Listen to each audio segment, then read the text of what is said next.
Well, just an incredible situation across the Northeast today. And of course, as Liz was talking about, air quality alerts all over the map from here in southern New England to all of New York State, down the Jersey Turnpike there, New Jersey, parts of the Mid-Atlantic, Baltimore, D.C., Pennsylvania. This area right here are the areas that are seeing the worst air quality at the moment. So let's talk a little bit about this air quality scale.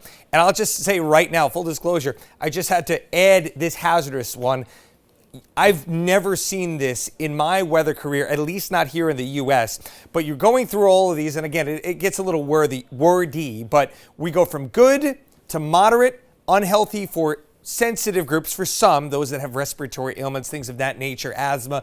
Then you have unhealthy for all. You have very unhealthy, and then that hazardous situation where it is essentially a health emergency at that rate. And the numbers that correspond to that. We are currently here in Providence looking at an air quality index of 93. That is moderate. So it is, again, better here than it is across other parts of the Northeast. But you go down just a little bit further south here in the Ocean State, you see that little red circle over Narragansett. That is, I just checked, a 153, and that falls under unhealthy air for all. So depending on where you are, depending on where you're traveling to this afternoon, and if you have any kind of respiratory ailment or difficulty breathing, you need to consider either staying indoors altogether. If you have to head outside, an N95 mask is a very good idea.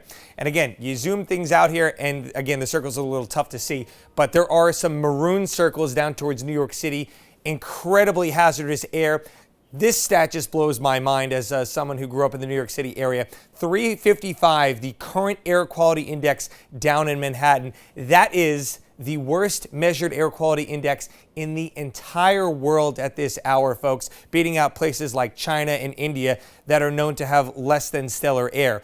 Look at how thick this smoke plume is right over that area. And again, we're right on the cusp of it here in southern New England, but you go a little bit further north up towards areas like Boston and Portland, the air gets significantly better because you're closer to that upper level low that is spinning overhead. And we are completely at the mercy of the wind flow with this upper level low. Contrary to popular belief, we had some heavy rain last night. People thought that that might clear out the air, but in fact, it made it worse in some cases. It made the smell more detectable. You walked outside right after that heavy downpour, it smelled like a campfire. That's because some of that rain actually brought some of the smoky air particles down to the surface a little bit more. So we need that wind to shift, and unfortunately, not shifting a ton here over the next couple of days. The low will slowly meander to the west. That maybe gives us a little bit of a respite, but as you can see, that smoke is still looking, at least checking the scale here, moderate to say the least. We're really going to hope that they can get a handle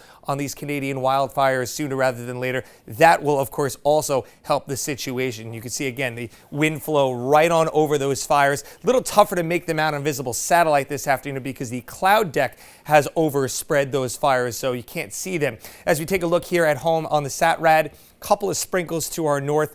Mostly dry out there and mostly cloudy, but again, cloudy mixed with that wildfire smoke haze. That's going to be the case as we head really into the next couple of days. Again, the upper level low, the pattern is not changing all that much. And even if we get some breaks of sun, it's not going to be that bright blue sky. It's going to look on the hazy side. Temperatures will remain in the upper 60s, so a little bit cooler for this time of year. I'll have a check on that weekend forecast and the rest of your 7-day coming up in just a few minutes. Alyssa.